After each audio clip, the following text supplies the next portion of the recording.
안녕하세요. 라이브 사운드 스토리의 쿨컷입니다. 이번 시간에는 스튜디오 라이브 세 번째 시간인데요. 각 채널에서 컴프를 거는 방법에 대해서 알아보도록 하겠습니다. 컴프레서라 그러면은 소리를 압축한다는 그런 뜻이 되겠죠. 소리를 압축한다는 의미는 볼륨을 조절한다 이런 뜻도 될 수 있을 것 같습니다. 볼륨이 너무 크면은 기계에 무리도 올 수 있을 거고요. 믹싱에 영향을 되게 많이 방해를 줄 수도 있을 겁니다. 그래서 그 볼륨을 어느 정도 제한하는 그런 기능이 있는 컴프레서에 대해서 알아보겠습니다. 보통 컴프레서는 보이스에 걸기도 하고요. 악기류에 걸기도 합니다. 아날로그 시절에는 아날로그 콘솔에 컴프가 포함되어 있는 경우가 없기 때문에 아웃보드들을 옆에 쭉 갖다 놓고 필요한 채널에 인서트를 시켜서 컴프레서를 걸기도 했습니다. 그럼 되게 채널별로 아웃보드들이 되게 많이 들어가겠죠. 그래서 꼭 필요한 채널에만 컴프레서를 걸기도 했는데요. 지금은 디지털 콘솔로 많이 바뀌면서요. 각 채널별로 컴프레서가 전부 다 걸 수 있기 때문에 마치 아날로그에서 EQ를 채널별로 전부 다 하는 것 같이 각 채널별로 컴프레서는 거는 걸로 알고 있습니다. 자, 먼저 1번 채널을 선택을 해볼게요. 1번 채널을 선택을 하고 컴프레서 버튼을 채널 세션에서요. 이렇게 채널 세션에서 컴프레셔 버튼을 누르면은 8가지 네이밍 창과 노브와 버튼들이 변하겠죠. 누르면은요. 이렇게 창도 변했고요. 그 다음에 위쪽에 가변 노브와 버튼들도 변했습니다. 첫 번째는 컴프레셔의 트레시홀더 값을 조절하는 창이 나왔고요. 이렇게 변하죠. 이렇게. 그 다음에 레이티오를 설정하는 창이 나왔고요. 그 다음에 어택을 설정하는 거고요. 릴리즈를 선택을 하는 거고 컴프 게인을 설정을 하는 겁니다. 그 다음에 컴프 키 필터 설정이 있고요. 컴프레서에서 가장 중요한 파라메틱 값은 여기 나와 있듯이 트레시홀더 하고요. 레이티오가 되겠습니다. 레이시오라고도 하죠. 그 다음 또 중요한 게 어택, 릴리즈. 요 4개가 가장 중요하지 않을까요? 트레시홀더, 레이시오, 어택, 릴리즈. 요 4개가 컴프레서에서 가장 중요한 파라메틱 값이 되겠습니다. 그리고 컴프 게인이라는 거는 컴프를 다 걸고 난 다음에 레벨을 어느 정도 다시 올릴 건지를 선택을 하는 거가 되겠죠.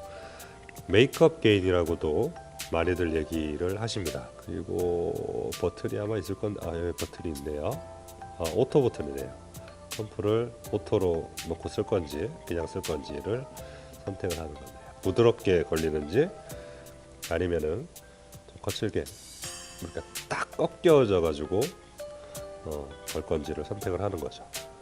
키 필터를 선택을 하는 버튼이 되겠습니다. 이거는 어느 특정한 주파수만 컴프가 걸리는 그런 기능이 되겠어요.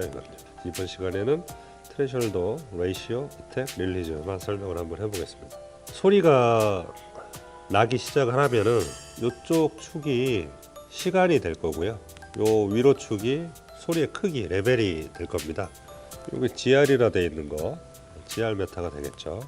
그리고 인풋 창에서 이렇게 전부 다 나와 있는 창에서 그럼 저는 다 나와 있으면 이렇게 위에 네이밍 창도 바뀌겠죠. 그래서 트레시홀더 값을 여기서 조절할 수가 있어요. 트레시홀더 값도. 그 다음에 컴프 온오프 버튼도 여기 있고요. 컴프에 들어가면은 이렇게 따로 창이 있기도 하고 인풋에서 빠르게 할 수가 있겠죠. EQ도 변경할 수 있고 컴프레셔 트레시홀더 값도 빠르게 변경할 수 있는 창이 되겠습니다. 우리는 이제 디테일하게 좀 알아봐야 되니까 컴프로 들어가서요. 여기에 있는 노브와 버튼들을 이용을 해도 되지만 화면 터치로 이용을 해도 됩니다. 화면 터치, 여기 터치하면은 온오프 되는 거 보이시죠? 요거 해도 물론 온오프가 되겠죠. 이렇게 선택을 해서 원노브로 어택 값을 조절할 수가 있습니다. 트레시홀더 값도 이렇게 조절할 수가 있고요. 레이티오 값도 이렇게 조절할 수가 있어요. 릴리즈 게인, 메이크업 게인 값도 이렇게 조절할 수가 있습니다. 이게 컴프레셔 기능에 대해서 설명을 하면 되게 길어지는데 간단하게 제가 한번 설명을 해보겠습니다. 컴프레셔는 아까 전에 좀 전에 말씀드린 것 같이 시간과 이렇게 레벨 축이 있으면은 우리가 소리를 내기 시작을 하면은 처음부터 큰 소리가 나진 않죠. 아주 짧은 시간이라도 0부터 시작해서 쭉 올라가는 그런 형태가 됩니다. 마치 이쪽에 있는 것처럼요. 이게 시간이라고 표현을 하긴 했는데 이 시간이 올라가는 시간이 짧을 수도 있고요. 그 다음에 길 수도 있습니다. 이거 상대적인 시간이에요. 이 그래프에서 보면은요. 그래서 소리가 나기 시작하면은 이렇게 올라가겠죠. 지금은 원래는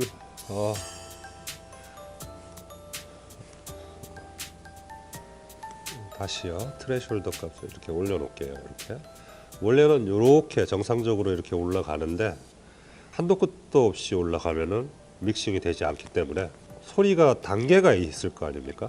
그래서 건반이나 이런 거는 단계가 나눠져 있죠. 1부터 10까지 더 이상 올라가지 않게 나눠져 있는데 뭐 기타나 드럼이나 사람 목소리나 이런 것들은 단계가 나누어져 있지는 않죠. 크게 내려면은 한도 끝도 없이 크게 낼 수도 있고요. 작게 내려면은 한도 끝도 없이 작게 낼 수가 있습니다.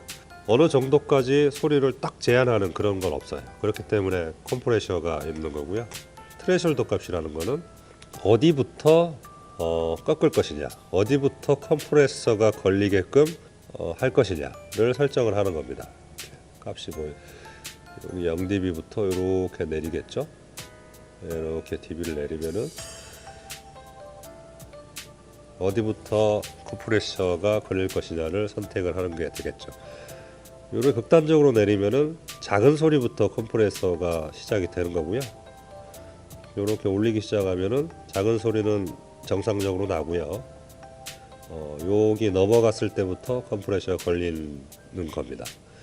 그게 트레이숄더 값입니다. 트레이숄더 어디부터 컴프레서를 프로세싱을 할 것이냐. 여기 레이티오는요, 얼만큼 컴프레서를 할 것이냐. 컴프레싱의 양을 조절하는 거겠죠. 여기 보면 1대1부터 시작해 가지고요. 여기 1대1은 1이 들어오면은 똑같이 1이 되는 거고요. 컴프레싱이 안 되는 거겠죠. 그 다음에 2대1로 해볼까요? 2대1이면은 2가 들어왔을 때 1이 되는 거죠. 그러니까 50%를 압축을 시키는 거죠. 3대1은 더 많이 압축을 시키겠죠. 더 많이 못 올라가게. 이게 컴프레서가 걸리면 걸릴수록 음질의 변화는 더욱 심해지겠죠. 먹먹해지겠죠. 어택은 시간 개념인데요. 말 그대로 이 트레이숄더 값을 설정한 부분부터 컴프레션이 걸려야 되는데 그때부터 걸리지 않고 약간 시간차를 둬서 조금 늦게 걸리게 하는 거죠. 그게 어택 값입니다. 이게 시간이죠. 이거는 30ms로 두면은 컴프레싱을 딱 걸려야 하는 순간부터 바로 걸리지 않고 30ms 이후에 걸리게 하는 거죠. 릴리즈는 반대입니다. 릴리즈 값은 컴프레셔가 어느 정도 내려왔을 때 풀려야 되는데 안 풀리고 서서히 풀리게 하는 거겠죠. 이렇게 릴리즈 값을 이렇게 막 100ms이라 주면은 딱 풀리는 시점에 풀려야 되는데 150ms이란 시간 텀을 두고 천천히 풀리는 겁니다. 그게 릴리즈 값입니다. 네 가지 값이죠. 트레이숄더 값, 레이티오 값, 어택, 릴리즈. 이거 네 가지 값이 컴프레서에서 중요한 값입니다. 게인은 컴프레싱을 다 하고 프로세싱을 다 하고 난 다음에 소리를 올렸다가 내렸다가 할 수 있는 거겠죠. EQ에서도 설명을 제가 드리려고 했었는데 이 스튜디오 라이브 32는 여기 자체에 있는 EQ나 컴프레서 말고 뭐 DAW나 이런 데서 플러그인처럼 사용할 수 있는 그런 것이 몇 가지 제공이 돼요. 이게 스탠다드는 여기 있는 이런 거고요. 그 다음에 두 가지가 튜브라는 개념인데 이런 식으로 여기서 뭐 비슷하죠? 이게 CLA 20A인가요? 뭐 잘 기억이 안 나는데 그걸 이건 복각도 아니죠 사실. 약간 비슷하게 느낌을 만들어 놓은 건데 그건 아실 거예요. 같은 컴프레셔라도 같은 EQ라도 제품에 따라서 제조사에 따라서 느낌이 약간씩 틀리다는 거. 그래서 소리 들어보시고 필요한 거 하시면 됩니다. 이렇게 이런 것도 있고요. 튜브도 있고 두 가지가 있습니다. 음색이 약간 틀립니다. 들어보시면은요. 그래서 들어보시고 마음에 드는 걸로 선택을 하시면 됩니다. 그리고 프리셋 값도 있죠.